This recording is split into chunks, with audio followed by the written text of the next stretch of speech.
หันธรรมยังธรรมานุสตินยังกโรมาเสสวากขาโตภะคะวตาธัมโมพระธรรมเป็นสิ่งที่พระผู้มีพระภาคเจ้าได้ตรัสไว้ดีแล้วสันทิฏฐิโกเป็นสิ่งที่ผู้ศึกษาและปฏิบัติพึงเห็นได้ด้วยตนเองอากาลิโกเป็นสิ่งที่ปฏิบัติได้และให้ผลได้ไม่จำกัดการอิหิปัสสิโกเป็นสิ่งที่ควรกล่าวกับผู้อื่นว่าท่านจงมาดูเถิดโอปนาญิโกเป็นสิ่งที่ควรน้อมเข้ามาใส่ตัวปัจจตังเวทิตาโพวินโยทิติ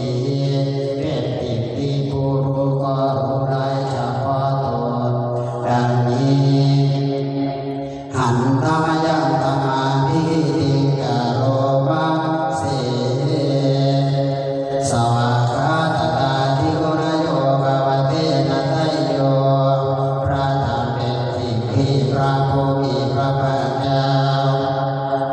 ประกอบด้วยคุณคือความที่พระผู้มีพระภาคเจ้าตรัสได้ดีแล้วเป็นต้นโยมาคภาคปริยัติวิโมกขเพโตเป็นธรรมอันจะแน่เป็นมรรคผลปริยัติและนิพพานธัมโมกุโลกัปปตนาตถาธานิธารีเป็นธรรมทรงไว้ถึงผู้ทรงธรรมจากการตกไปสู่โลกที่ชั่ว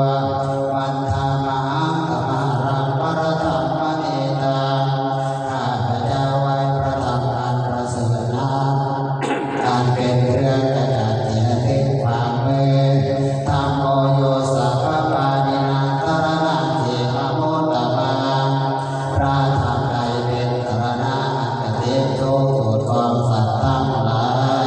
ทุติยานุสติฐานังวันทามิตังสิเรนะ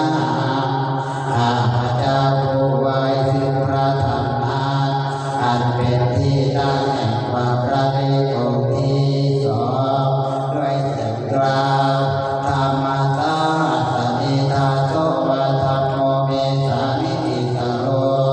ข้าพเจ้าเป็นทาสของพระธรรมพระธรรมเป็นนายอิสระเหนือข้าพเจ้าธรรมสาหังวิยาเทมิสาธิรันชีวิตันติตังข้าพเจ้ามอบกายถวายชีวิตนี้พระธรรมเป็นเครื่องกำจัดทุกข์และส่งไปถึงประโยชน์แก่ข้าพเจ้าธรรมสาหังวิยาเทมิสาธิรันชีวิตันติตังข้าพเจ้ามอบกายถวายชีวิตนี้แด่พระธรรมวันทันโตมังจริสานิธรรมเทวสุตัมปตังข้าพเจ้าผู้ไว้อยู่อย่างประพฤติธรรมซึ่งความเป็นธรรมดีของพระธรรมนาทิเมตรณังอัญญัง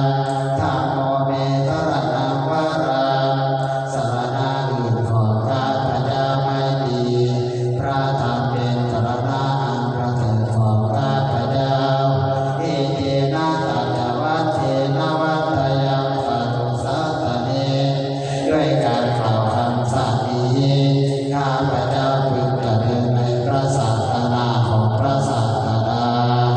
ธรรมังเมวันธรรมะเอกายังปุญญังปสุตังอิทังข้าพเจ้าผู้เพราะข้าพเจ้าผู้ไว้อยู่ซึ่งพระธรรมได้หมั่นไผ่บุญใดในบัดนี้สัพเพติอันตรายาเมมะเหโตตัสสะเตจัสสะอันตรายทั้งปวงอย่าได้มีแก่ข้าพเจ้าด้วยเหตุแห่งบุญนั้น